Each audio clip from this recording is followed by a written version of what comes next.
আল্লাহ রাব্বুল আলামিন বলছেন, এবার বান্দারা আজব একটা ঘটনা ঘটবে।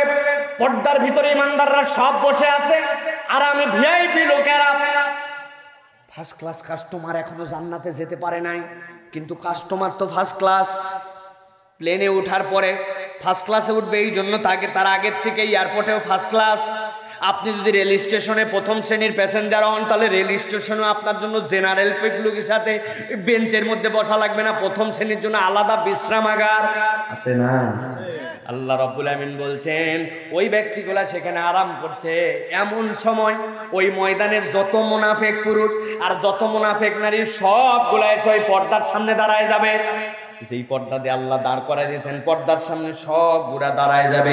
আল্লাহ বলছেন, দাঁড়ানোর পরে যত ইমানদার মুমিন আর ইমানদার নারী, তাদের কাছে তারা একটা কথা কেবল জিজ্ঞাসা করবে। আল্লাহ রাব্বুল আলামিন বলছেন, কি জিজ্ঞাসা করবে? আল্লাহ কোরআনুল কারীমের মধ্যে বলছেন, ইউনাদুনাহু আলাম নাকুম মাকুম ক্বালু বালা। সব মুনাফিক আসছে, আসার পরে জিজ্ঞাসা করবে, ইমানদারেরা তোমাদের আলো আছে একটুখানি সামনে থেকে ডান থেকে, আলোকিত তোমরা, তোমাদের আলোর কোনো অভাব নাই, আর তোমাদের জন্যই আলোর জন্য আমরা আজকে আলোহীন হওয়ার কারণে একটু আলো চাইলাম, তোমরা আমাদেরকে আলো দিলে না, উল্টা বললে দুনিয়ায় যাও, একটু ডিস্টার্ব বেশি করছো জন্য মধ্যে পর্দা দিয়ে দিল। পর্দার ভিতরে তোমাদের কত আরাম আর বাহিরে আমাদের কি কষ্ট। একটা কথা তোমাদের কাছে জানতে চাই, কারা বলতেছে এটা? মুনাফিকেরা। কারা মুনাফিক? কাদেরকে বলে ভাই জানেন? মুনাফিক কাদেরকে বলে? মুনাফিকের পরিচয়টাকে বুঝে নেন। যাদের অন্তরের মধ্যে ইসলামের মহব্বত নাই, আল্লাহ আল্লাহ রসুল কত ভালো লাগে না, ইসলামের পক্ষে কথা বললে, ইসলামের আইনের পক্ষে কথা বললে, ইসলামের বিধিবিধানের পক্ষে কথা বললে তাদের মনের মধ্যে মহব্বত জাগে না। কিন্তু উপরে সমাজবদ্ধ হয়ে চলার জন্য মুসলমানদের পরিচয়ে চলতে হয়, ভ্যাগ ধরে চলতে হয়, ভিতরে আলেম ওলামা বিদ্বেষ, উপরে উপরে আবার মাহফিলে বক্তব্য দেওয়ার জন্য খুব আগ্রহ আছে। মাহফিলের ডেট দিয়ে ঘোষণা দিছেন, কিছু টাকা সহযোগিতা করেন, কিছু টাকাও দিছে, হয়তো দিয়ে যাওয়ার পরে সাথে সাথে খবর লাগাইছে, কি রে এই তারিখে কারা মাহফিল করতেছে রে, বক্তা কে রে, দেখ তোর মধ্যে কারা আসে, এত ওয়াজের কি আছে, এদিকে দেয় টাকা ওদিকে দেয় মাহফিল বন্ধ করার পায়তারা। এরকম মুনাফিক মার্কা মুসলমান আছে কিনা? আমার আল্লাহ রাব্বুল আমিন বলছেন, ও মুসলমানেরা ভালো করে খেয়াল করো, ওই দিন দিনটা বদলায় যাবে। ওই দিন সকল ইমানদারেরা তার সামনে তারা ইউনাদুনাহুম আলাম নাকুম মাকুম ক্বালু বালা। ওই দিন সব মুনাফিকরা আসবে, আসার পরে ময়দানের সামনে তারা ইমানদারদেরকে বলবে, তোমরা, তোমাদের কাছে একটা কথাই জিজ্ঞাসা, একটু আলো চাইলাম জন্য তোমরা এই দুর্ব্যবহার করলে, আমাদের থেকে আলাদা হয়ে গেলে, দুনিয়ায় চলে যেতে বললো, একটা উত্তর দাও আমাদেরকে। কি উত্তর বলো? তোমরা কি আমাদেরকে চিনতে পারতেছ না? আমরা তোমরা কি একসাথেই ছিলাম না? চলাফেরা কি একসাথেই করি নাই? আমাকে, আমার বাপকে কি তুমি চেনো না? চিনে জানে তুমি আমার সাথে এরকম করতেছো নাকি না চিনার ভান করতেছ? ইমানদাররা সাথে সাথে উত্তর দিবে, ক্বালু বালা।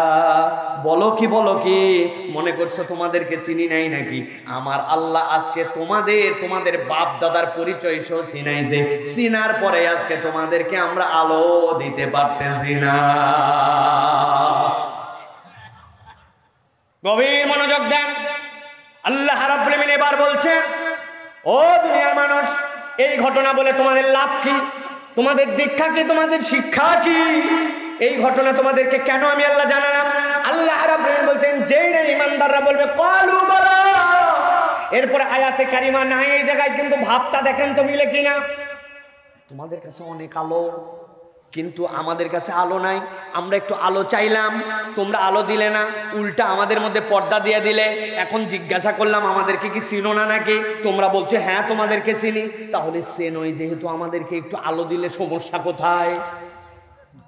ঠিক কিনা? একটু আলো দিলে সমস্যা কোথায় বলো? আমার আল্লাহ রাব্বুল আমিন এবার কোরআনের মধ্যে ব্যাখ্যা করছেন, ও দুনিয়ার মানুষ ভালো করে বুঝে নাও।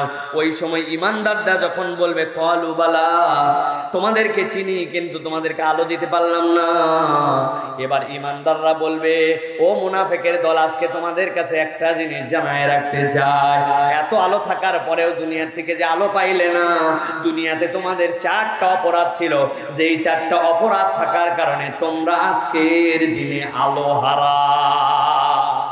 অপরাধ কয়টা? মুখ দিয়ে জোরে বলতে হবে, অপরাধ কয়টা? আলো হারাবার কারণ কয়টা?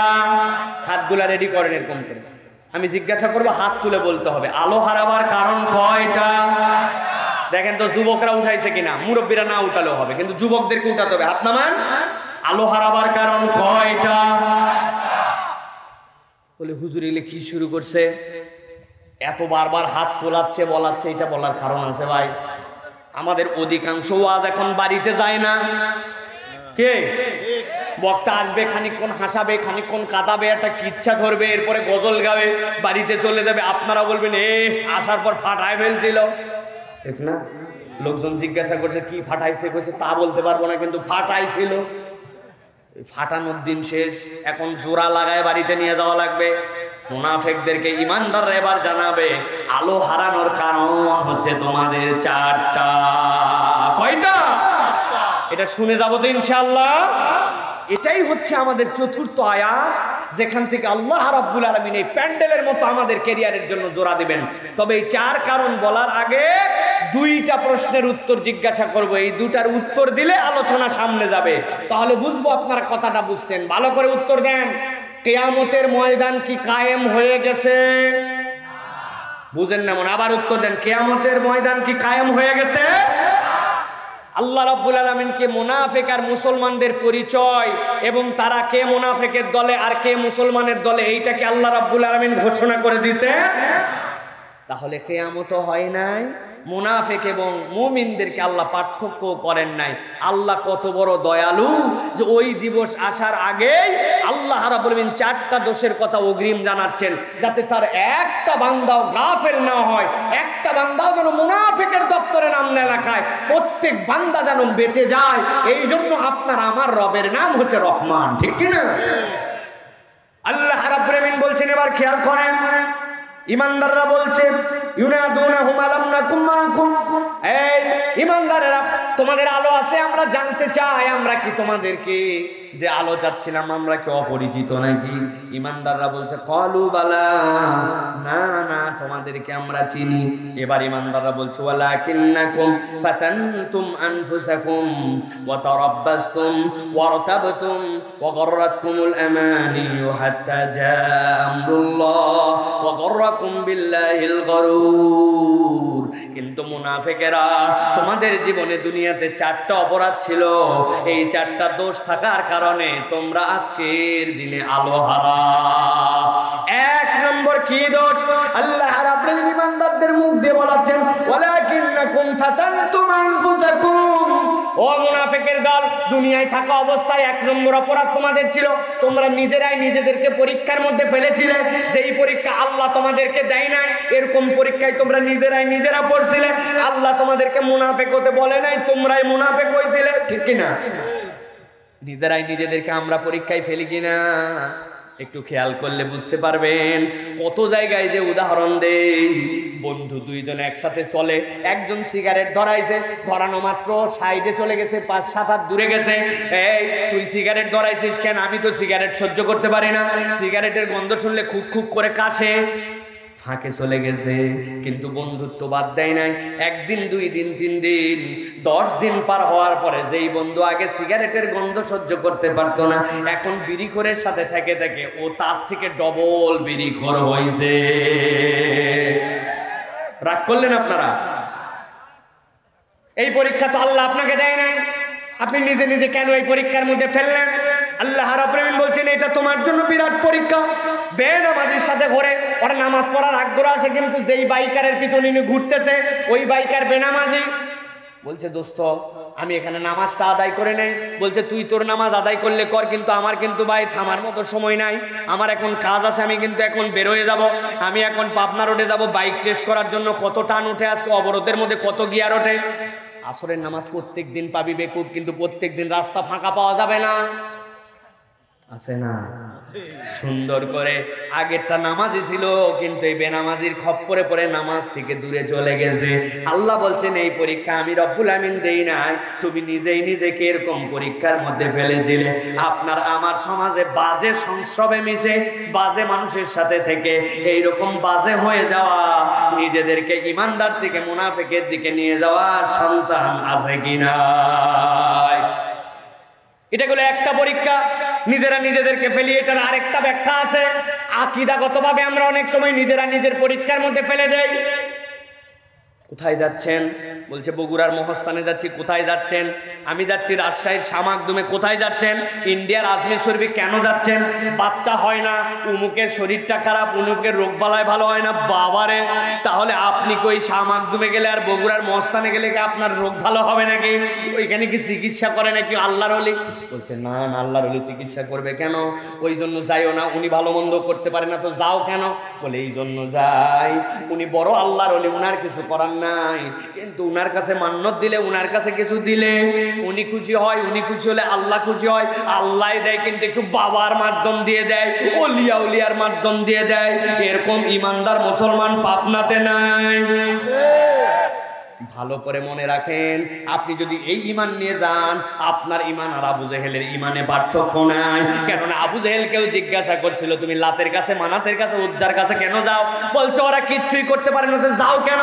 লিয়াতাকাররাবুনা ইলাল্লাহি যুলফা, এই জন্য যাই যে তারা আমাদেরকে আল্লাহর নৈকট্য করে দেয়।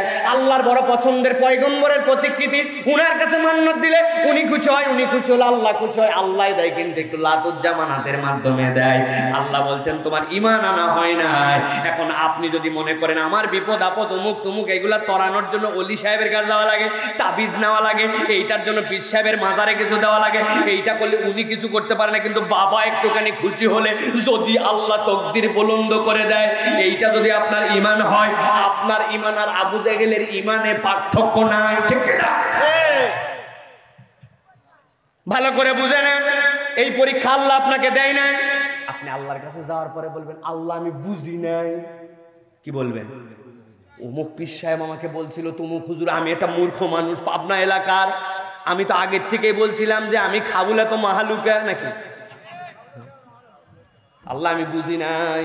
আল্লাহ বলবেন ও বান্দা এদিকে আসো, একমাত্র পাপ যেটা ইন্নাশ শিরকা লা যুলমুন আযীম, যেখানে তুমি বুঝবে না, তুমি অপরাধ করে ফেললে তোমার জন্য আল্লাহর পানিশমেন্ট নির্ধারিত।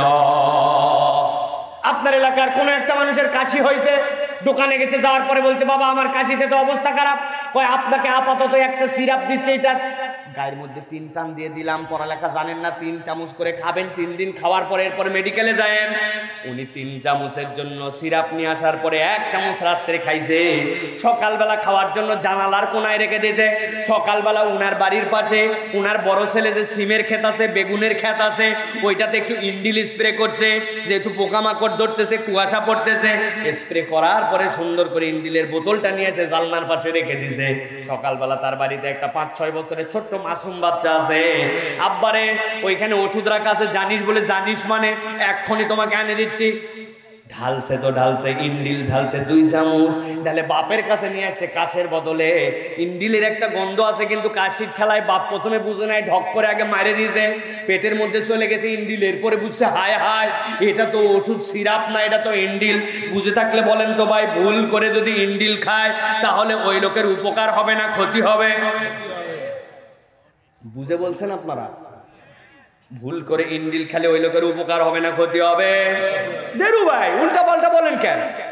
মূর্খ মানুষ, বুঝেনি, নিয়ত ভালো ছিল, ছোট বাচ্চা এনে দিছে, তাও কাজ করবে ইন্ডিল তো। ভালো করে বুঝে নেন, অমুক হুজুর বলছিল, তুমুকে বুঝাইছিল, আমি বুঝিনি। আল্লাহ আজকে কি হবে? আল্লাহ বলবেন শিরিকের মামলায় এইগুলো একটা অজুহাত নেওয়া হবে না, তোমার ঈমান বিশুদ্ধ করে আল্লাহর কাছে যাওয়া লাগবে। আল্লাহ বলছেন ওয়ালাকিন্নাকুম ফাতানতুম আনফুসাকুম, আল্লাহ রাব্বুল আলামিন তোমাকে বুদ্ধি দিয়েছিলেন, কিন্তু এই বিপদে, এই পরীক্ষায় তুমি নিজেই নিজেকে ফেলেছো। এই পরীক্ষা আল্লাহ তোমাকে দেয় না। ঠিক না? 1 নম্বরে এটা ভালো করে মনে রাখেন, নিজেকে নিজের কোন পরীক্ষার মধ্যে ফেলা যাবে না। এরকম কোন খারাপ বন্ধুর সাথে ঘোরা যাবে না। বিড়িখোর আপনার বন্ধু হতে পারে না, বেনামাজি আপনার বন্ধু হতে পারে না, মিথ্যুক আপনার বন্ধু হতে পারে না, যারা অবৈধ নারীর সাথে সম্পর্ক রাখে এরা আপনার বন্ধু হতে পারে না, বাপ মার সাথে বেয়াদবি করে এরা আপনার কখনো বন্ধু হতে পারে না, ঠিক না? যারা ঠিক বলছে তাদের কাছে যদি জিজ্ঞাসা করো ভাই তুমি কি এরকম কিনা, আপনার তো বন্ধু এরকম না কিন্তু আপনি মানুষটা এরকম, তাহলে তো দ্বিমুখিতা হয়ে গেল, আমি তো মুনাফিক হয়ে গেলাম। একজন এসে বলছে হুজুর ভালো মানুষ আর নাই, কার সাথে মিশবো? আমি বললাম কেন, আপনি কি ভালো মানুষ হতে পারছেন নাকি? আপনি ভালো মানুষ খোঁজেন কে? নিজে ভালো হলে তো আপনার কাছে মানুষ আপনাকে খুঁজতে আসবে। ভালো মানুষ খোঁজা সহজ কিন্তু নিজে ভালো মানুষ হওয়া কঠিন, ঠিক না? এক নম্বর তাহলে আলো হারাবার কারণ কয়টা? ভুলে গেছে, দেখছো কয়টা বলছি? কয়টা? একটা বাকি আছে। কয়টা?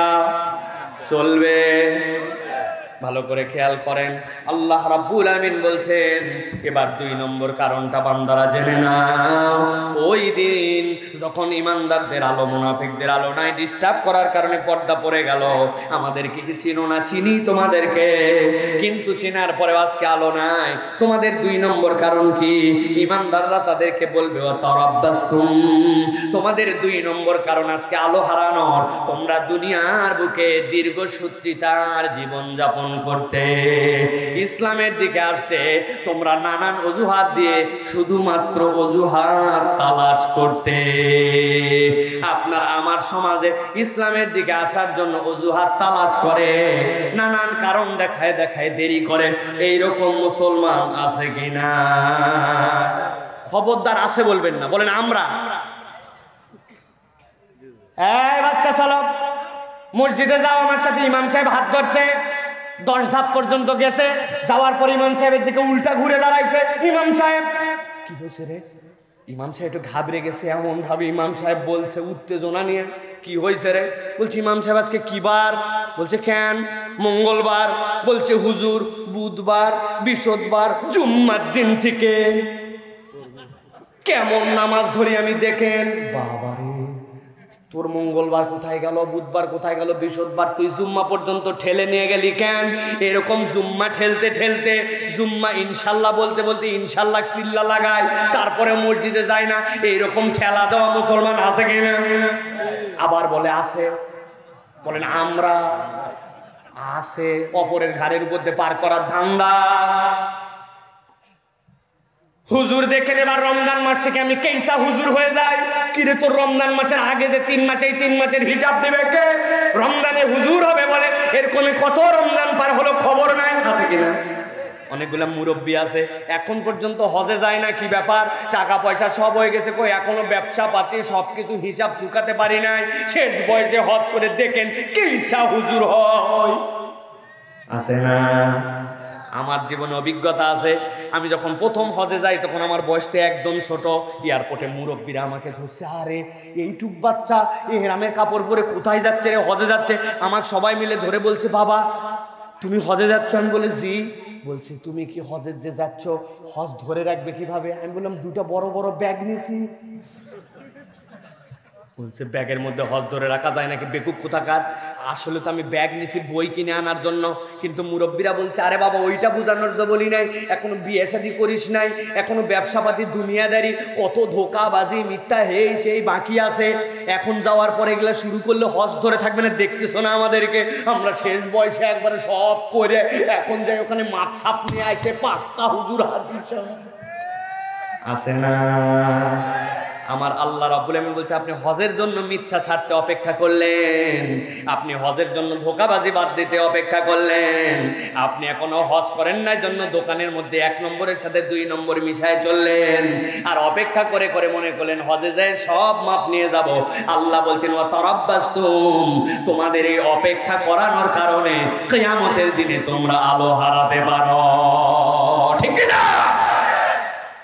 বহু মানুষ এরকম আমাদের সমাজের মধ্যে আছে, আল্লাহর দিকে আসতে তার অপেক্ষার কোনো শেষ নাই। আপনার বয়স তো 50+ হয়েছে, এখনো দাড়ি রাখলেন না কেন? বাবা আমার বউ অত পছন্দ করে না, আবার ছোট মেয়েটার বিয়ে দেওয়া বাকি আছে, দিয়েই দাড়ি ছেড়ে দিব, আছে না?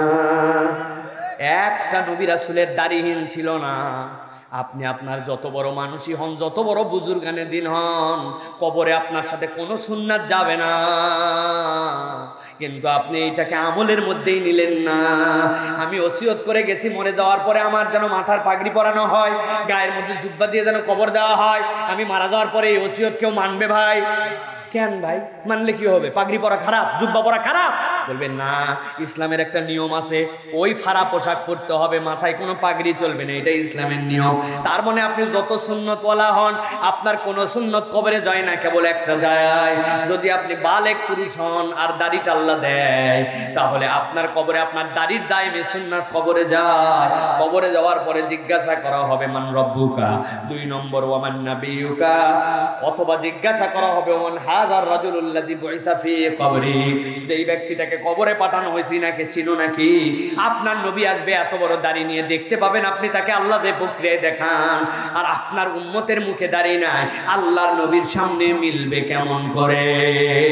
ঠিক কি না? কবে রাখবেন আপনার দাড়ি? ওয়াজ তো বহুত শুনলেন, টাকনুর নিচে কাপড় উঠানো লাগবে, আপনারটা উঠলো না কেন এখনো? তুলবো ভাই, তুলবো। সামনের থেকে প্যান্ট যেগুলো বানাবো, সামনে কি আপনার পিছনের প্যান্ট কাটতে কয় টাকা লাগে? নবীজি বলছেন মাসফালা মিনাল কাবাইনি জারিফিন নার, আপনার টাকনুর নিচে যা জাহান্নামে যাবে তা আপনি পরিবর্তন হন না কেন? অপেক্ষা করাই, করবনি, ধরবনি, আসবনি, ফিরবনি। এরকম করে মিথ্যা বাদ দেয় না, এরকম করে প্রতারণা বাদ দেয় না, ইসলামের দিকে আসতে নানান অজুহাত খোঁজে। আল্লাহ বলছেন কিয়ামতের দিনে এই মানুষগুলার আলো হারানোর কারণ এইটাও হতে পারে। তাহলে আমরা কি সিদ্ধান্ত নিতে পারি আল্লাহর যে বিধান আজকের থেকে শুনবো সেটাই মানার জন্য আমরা তৎক্ষণাৎ সচেষ্ট হব ইনশাআল্লাহ? আল্লাহ রাব্বুল আমিন এবার বলছেন 3 নম্বর কারণ ইমানদাররা এবার বলবে, ওই মুনাফিকদের উত্তরে আলো যে তোমরা পাও না, 3 নম্বর তো আমাদের কারণ কি? আল্লাহ রাব্বুল আমিন কোরআনের মধ্যে বলছেন ওয়ালাকিন্নাকুম ফাতালতুম আনফুসাকুম ওয়া তারাব্বাসতুম ওয়া রাতাবতুম ওয়া গররাতকুমুল আমানি হাত্তা জা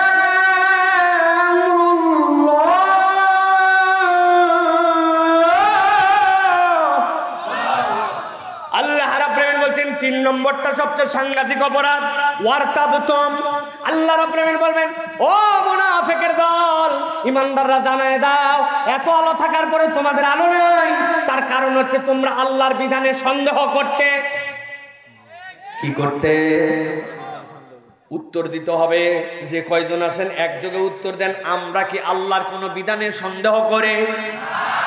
উত্তর কার মুখ দিয়ে আসে নাই দেখেন, তাকায় দেখেন, আমরা কি আল্লাহর বিধানে কোনো সন্দেহ করে?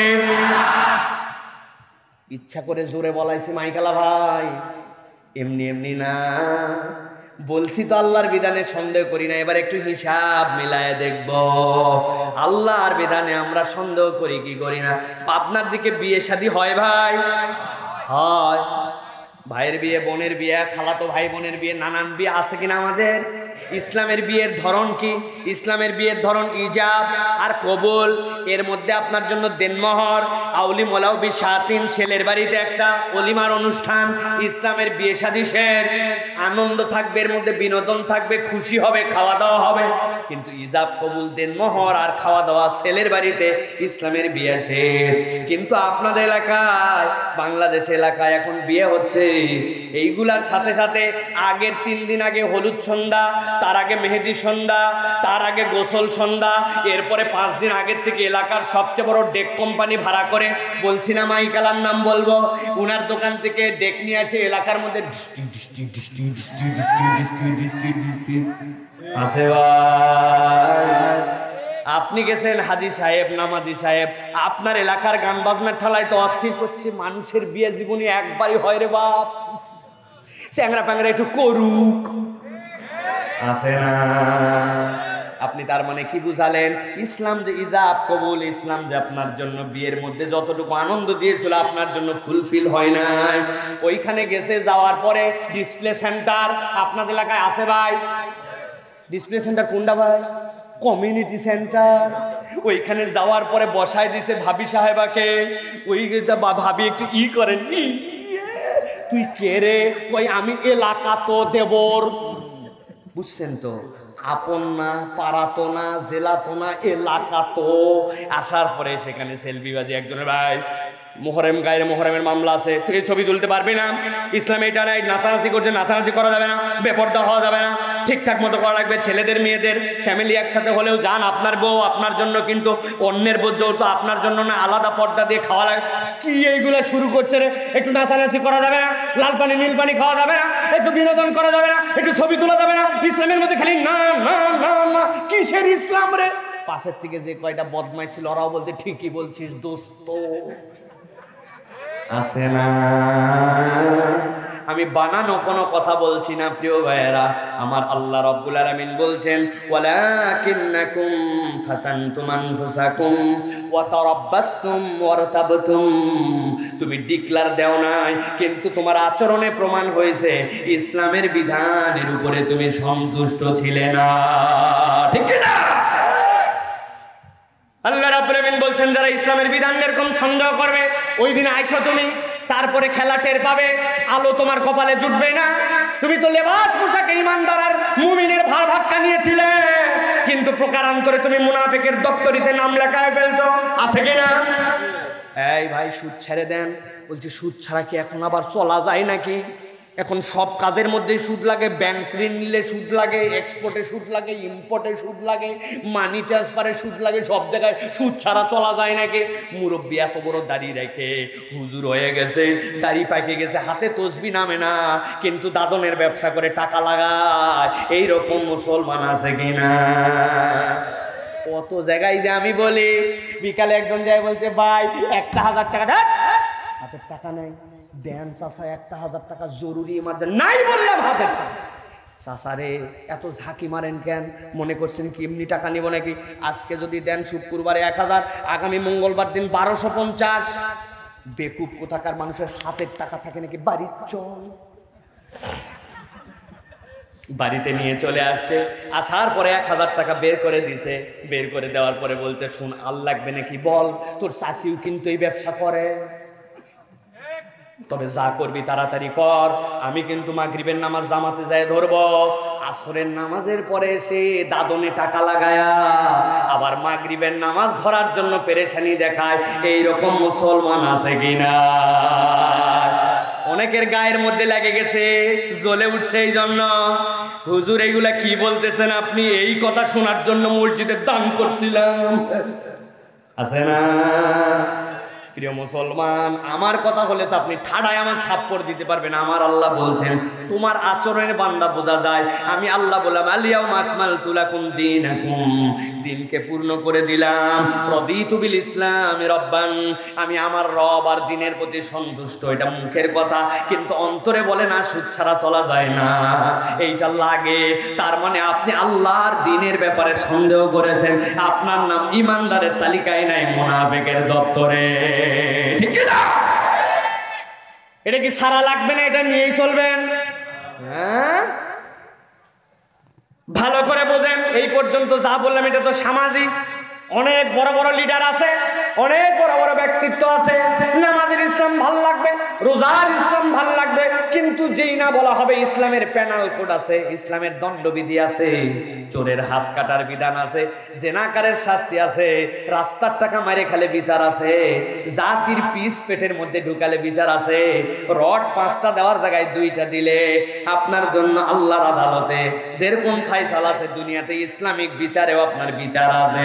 এই কথা শুনলেই বলবে আরে হাত কাটা মধ্যযুগীয় ব্যাপার, নামাজের ইসলাম ভাল লাগে, হাত কাটার ইসলাম ভালো লাগে না, নামাজের ইসলাম রোজার ইসলাম ভাল লাগে, ইসলামের রাজনীতি ইসলামের সংস্কৃতি সংসদটা পর্যন্ত ইসলামিক ভাবে চলুক, এইটা ওনার পছন্দ হয় না। এই কথা শুনলে বলবে বক্তাকে এতক্ষণ মনে করছিলাম কোনো দল করে না, এখন দেখি দলীয়। কথা বললেন না ভাই? ভালো করে চিনে নেন আমার দল। আলা ইন্না হিজবাল্লাহি হুমুল গালিবুন। আমাদের দুনিয়ার কোনো পার্টির নাম নাই, আল্লাহর বিধানের পক্ষে যে কথা বলে সে আল্লাহর দল। আপনি চাইলেও আল্লাহর দল বিজয়ী হবে, না চাইলেও আল্লাহর দল বিজয়ী হবে, ঠিক না?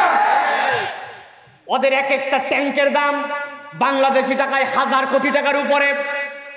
মাছির মতো চোখ লাগানো পৃথিবীর সেরা প্রযুক্তি, কোনো দিক থেকে গুলি করলে গুলির জন্য তাকে টার্গেট করা লাগবে না, অটোমেটিক মাথা ঘুরে যায়, গুলি করে দিবে।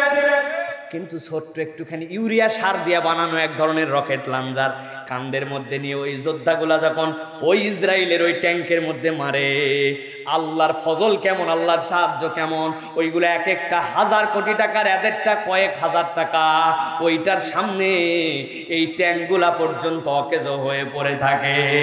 টাকা দিয়া, পয়সা দিয়া, প্রযুক্তি দিয়া, গরম দিয়া বিজয়ী হওয়া যায় না, বিজয়ী হয় আল্লাহর দলের পক্ষে যারা। ঠিক না? দুনিয়ার এক নম্বর গোয়েন্দা সংস্থা তার নাম মোসাদ। দুনিয়ার 1 নম্বর প্রযুক্তি তাদের, এমন ধরনের প্রযুক্তি তাদের কাছে আছে যেই প্রযুক্তি দিয়ে আপনি আমি কথা বলবো বউয়ের সাথে, এই কথার গোপন নাই, ওদের কাছে চাইলে চলে যাবে। বাংলাদেশে অনেকে এই প্রযুক্তি কিনছে, শোনা কথা, কিন্তু কিনছে কাদের কাছ থেকে? ওদের কাছ থেকে। এত প্রযুক্তি, এত গোয়েন্দা, এত আধুনিক ব্যবস্থা, কিন্তু তারা এতগুলা প্ল্যান নিয়ে কোনো এক শনিবারে যখন তাদের উপরে আক্রমণ হলো, কোথায় গেল তোমার প্রযুক্তি, কোথায় গেল তোমার গোয়েন্দা? কেউ একটা অগ্রিম খবরও দিতে পারলো না। এইটাই প্রমাণ করে দুনিয়ার পাওয়ার আর বাহ্যিক সংখ্যাধিক্য দিয়ে বিজয় নির্ধারিত হয় না, বিজয় নির্ধারিত হয় ঈমানের বলে। ঠিক কি না? প্রিয় মুসলমান, এই জন্য 3 নম্বর কারণ, আল্লাহর কোনো বিধানে সন্দেহ করা যাবে। আমি মানতে পারি ভালো, না মানতে পারলেও সমস্যা নাই, কিন্তু আল্লাহর বিধান শুনছি, আমি মেনে নিয়েছি, আমার বুঝে ধরলে ভালো, না বুঝলেও ভালো।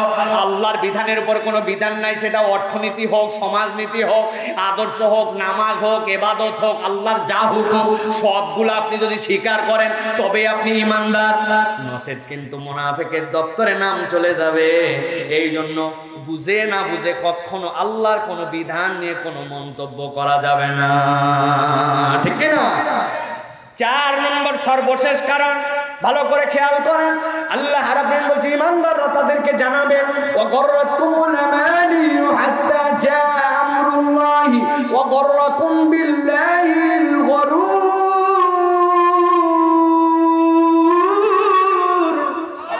আল্লাহ রাব্বুল আলামিন বলছেন 4 নম্বর, আল্লাহ রাব্বুল আলামিন শয়তান তাদের শ্রেষ্ঠ শত্রু, এই শত্রুগুলা তাদের উপর এমন ভাবে প্রভাব বিস্তার করেছিল, তারা আল্লাহর ব্যাপারে ওই চোখের উপরে একটা পর্দা লাগায়, আল্লাহর ব্যাপারে বান্দাদেরকে এমন গাফেল বানায় ফেলছিল। ও তখন আল্লাহর বিধান নিজের জীবনে যেটা পালন করতে পারে না, ওইটার জন্য নিজে নিজে আল্লাহর বিধানের খুঁত বের করে। আল্লাহর বিধান এখনকার জন্য আমার এই বয়সে, আমার সমাজে, আমাদের বাস্তবতায় আসলে কি এটা সম্ভব কিনা? আল্লাহ বলছেন ওয়া গাররাকুম বিল্লাহিল গুরুর, শয়তান তোমার চোখের উপরে মরিচিকা দিয়ে দিয়েছিল। আসলে আল্লাহর বিধানে কোনো সমস্যা ছিল না, সমস্যা ছিল মুনাফিকদের অন্তর আর চোখের মধ্যে। ঠিক না? সমাজবদ্ধ জীব, আমরা বিভিন্ন ধর্মাবলম্বী মানুষদের সাথে একসাথে সামাজিকভাবে বসবাস করি। ইসলাম অন্যতম সামাজিক একটি ধর্ম, ইসলাম অন্যতম একটি ফিতরাতি ধর্ম। মনে রাখতে হবে, অপর কোনো ধর্মাবলম্বীর সাথে যদি দেখা হয়, সেই ক্ষেত্রে যদি আপনি তাকে বলেন গুড মর্নিং, গুড ইভিনিং, অথবা শুভ সকাল, শুভ মধ্যাহ্ন বা শুভেচ্ছা, যেগুলো আমরা আমাদের বাহ্যিকভাবে বলে থাকি, এইটা আপনি তার সাথে শুভেচ্ছা বিনিময়ের ক্ষেত্রে আপনি তাকে বলতে পারেন, কোনো আপত্তি নাই। কিন্তু ইসলামের যে সালাম, এই সালামটা হচ্ছে ইসলামের একটা ধর্মীয় গ্রিটিংস, এটা হচ্ছে ইসলামের একটা ধর্মীয় শুভেচ্ছা বার্তা, এটা জেনারেল শুভেচ্ছা বার্তা নয়, এটা ধর্মীয় একটা শুভেচ্ছা বার্তা। রাসূলুল্লাহ সাল্লাল্লাহু আলাইহি ওয়াসাল্লাম বলেছেন লা তাবদাউল ইয়াহুদা ওয়ালান নাসারা বিস সালাম, তোমরা ইহুদি এবং নাসারাদেরকে সালাম দিয়ে শুরু করো না, তোমরা আগে আগে তাদেরকে সালাম দিবে না। ইহুদি এবং নাসারারা কিন্তু আল্লাহর পক্ষ থেকে কিতাবপ্রাপ্ত দল, তাদের ব্যাপারে নবী করিম সাল্লাল্লাহু আলাইহি ওয়াসাল্লাম এটা বলেছেন, তাদেরকে তোমরা আগে সালাম দিবে না। সাহাবায়ে কেরাম তখন অবাক হলেন, যদি তারা সালাম দেয়? নবী করিম সাল্লাল্লাহু আলাইহি ওয়াসাল্লামের বক্তব্য হচ্ছে ইজা সাল্লামা আলাইকুম, যখন তারা তোমাদেরকে সালাম দিবে তখন তোমরা বলো ওয়া আলাইকুম। কি বলবে? ওয়া আলাইকুম, ওয়া আলাইকুম আসসালাম ওয়া রাহমাতুল্লাহি ওয়া বারাকাতুহু। ওয়া আলাইকুম, তুমি আমাকে বলেছো ওয়া আলাইকুম তোমার জন্য, কিন্তু মুসলমানরা আগ বাড়ায়া কোনো নন মুসলিমকে সালাম দিতে যাবে না। কিন্তু ফুকাহায়ে কেরামের মতামত হচ্ছে যেইখানে সালাম না দিলে সেই ব্যক্তি জুলুমের শিকার হতে পারে, অথবা সামাজিকভাবে এমন প্রভাবিত ব্যক্তি তার সামনে যেখানে সালাম না দেওয়ার কারণে ওই ব্যক্তির বিব্রতকর অবস্থা হতে পারে, তার লিডার, তার অফিসের বস, এমন জায়গার লোক তাকে সালাম না দিলে সে মনে করবে ধর্মীয় বিদ্বেষী, সে ফিল করবে না যে এটা ইসলামের একটা নিজস্ব শব্দ, এই ধর্মীয় শব্দ আমি অন্য জায়গায় ব্যবহার করতে পারি না, এটার একটা সৌন্দর্য আছে, একটা সিস্টেম আছে, সে এটা অনুভব করে না, উল্টা বুঝবে। এইরকম ক্ষেত্রে যদি কোনো অমুসলমানকেও মুসলমান সালাম দেয় তাহলে তার জন্য এটা নাজায়েজ হবে না। সেই জন্য বলবো আমরা প্রথমত ভাবে আমরা যারা অমুসলমান তাদেরকে শুভেচ্ছা দিব, তাদেরকে শুভ সকাল, শুভ অপরাহ্ন, শুভ মধ্যাহ্ন, গুড মর্নিং, গুড ইভিনিং, যত যা বলা যায় বলে সন্তুষ্ট করাই দিলেন, শেষ। যদি একান্ত এরকম পরিবেশ হয় তাহলে সেই জায়গায় যদি আপনি সালাম দিয়ে ফেলেন, অথবা তারা সালাম দেয় কিন্তু আপনি উত্তর না নিলে বরং উল্টা হবে, হিতে বিপরীত হবে, আপনি যদি উত্তর নিয়ে ফেলেন আপনি গুনাহগার হবেন না। এটা ইসলাম আপনাকে বাধ্য হওয়ার কারণে এই ফতোয়া আপনাকে সেই জায়গায় দিবে। আশা করি আপনার উত্তর পেয়েছেন। ট্রান্সজেন্ডার আর হিজরা কি এক? ইসলাম এদের নিয়ে কি বলে? চমৎকার একটি জিজ্ঞাসা প্রিয় ভাইয়েরা। বাংলাদেশে যতগুলি ফিতনা এই মুহূর্তে বিদ্যমান, এই ফিতনাগুলির মধ্যে অন্যতম একটা ফিতনার নাম মুসলমানদের এবং ইসলামী সমাজের মধ্যে ট্রান্সজেন্ডার। ভালো করে বিষয়টা বুঝে নেন। ট্রান্সজেন্ডার আর হিজরার মধ্যে আসমান আর জমিন পার্থক্য। আল্লাহ রাব্বুল আমিন কোরআনুল কারীমের মধ্যে বলেছেন ওয়াবাসসা মিনহুমা রিজালান কাসীরান ওয়া নিসা।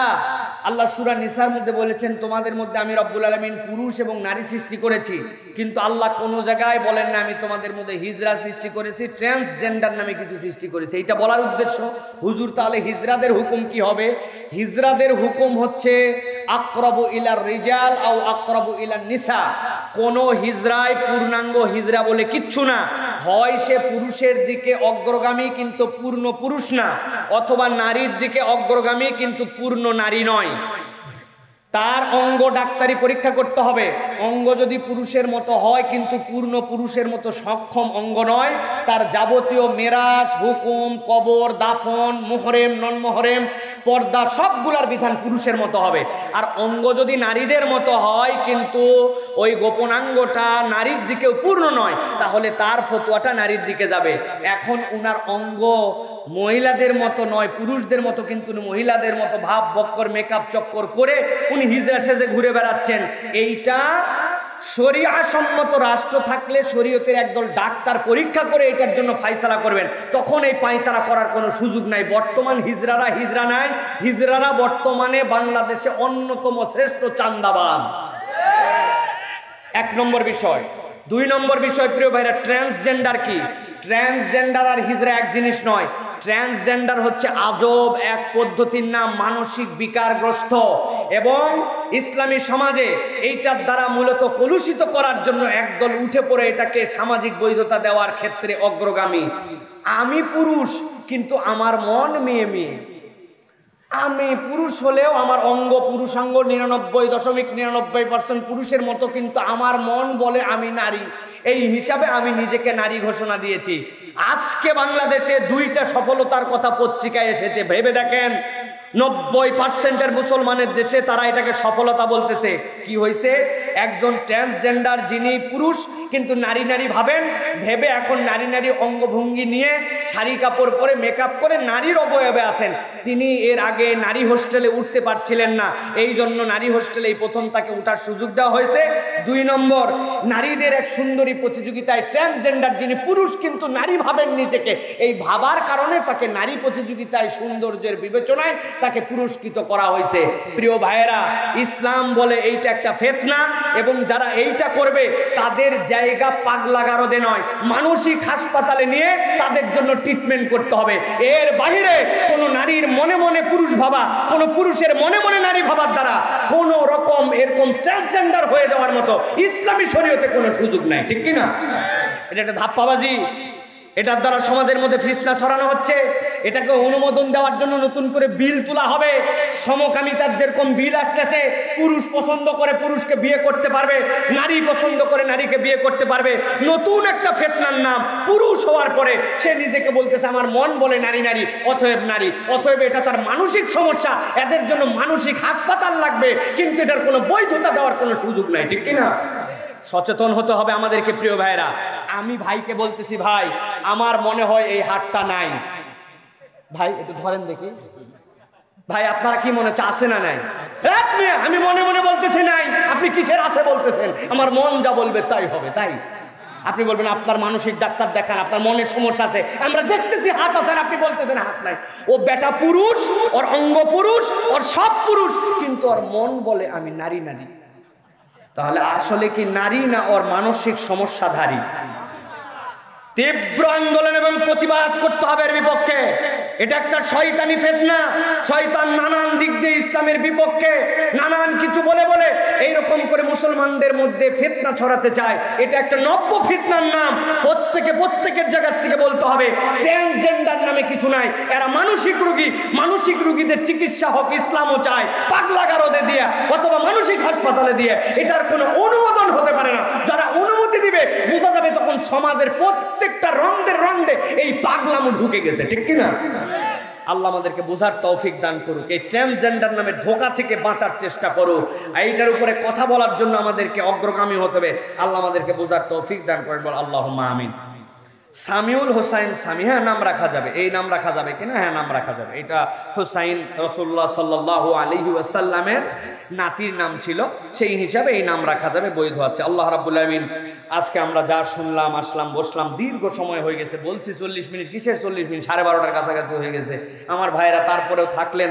আল্লাহ রাব্বুল আমিন আমাদেরকে আজকের আয়োজনকে, বিশেষ করে আমাদের মহব্বতের ভাই, আপনারা চিনেন ওনাকে, আমার মসজিদের মুসল্লি, তার মহব্বতে আজকে আমার মাহফিল এখানে না, অন্যখানে আমার মাহফিল, আসার কথাই না, কিন্তু আল্লাহ রাব্বুল আমিন এখানে নিয়ে চলে আসছেন। আপনারা আমার জন্য দোয়া করবেন, আমরা আপনাদের জন্য দোয়া করি। মজলিস ভঙ্গের আগে আমরা একটু দোয়া করে যাব ইনশাআল্লাহ। সকলে আমরা দোয়া করি। আল্লাহ যারা দান খয়রাত করেছেন আল্লাহ কবুল করে নেন, বলেন আল্লাহুম্মা আমিন। যে যার সহযোগিতারা করেছেন আল্লাহ সকলের সহযোগিতায় বারাকা দান করেন, বলেন আল্লাহুম্মা আমিন। যার যার সমস্যা আছে আল্লাহ দূর করে দেন। যাদের আল্লাহ চাকরি বাকরি না আল্লাহ চাকরি বাকরির ব্যবস্থা করে দেন। যারা অসুস্থ আছে আল্লাহ শিফা দান করে দেন। যাদের পিতামাতা কবরে গেছে আল্লাহ তাদেরকে মাফ করে দেন। যাদের পিতামাতা বেঁচে আছে হায়াত দারাজ করে দেন। আল্লাহ আমাদের যার যার মনের হাজত মান্নত পূরণ করে দেন। আমাদের মা বোনদের সাথে পরিবারের বান্ধন আমাদেরকে মজবুত করে দেন। পিতামাতার কথা যারা শোনে না তাদেরকে, সন্তানদেরকে কথা শোনার মতো পরিবেশ করে দেন। এই মসজিদকে আল্লাহ কবুল করে নেন। এই মাহফিলে যারা খরচ করেছেন আল্লাহ তাদেরকে কবুল করে নেন। সকলে এখন আমার সাথে মজলিস ভঙ্গের দোয়া পড়েন, এইটা পরে আমরা সকলে উঠবো।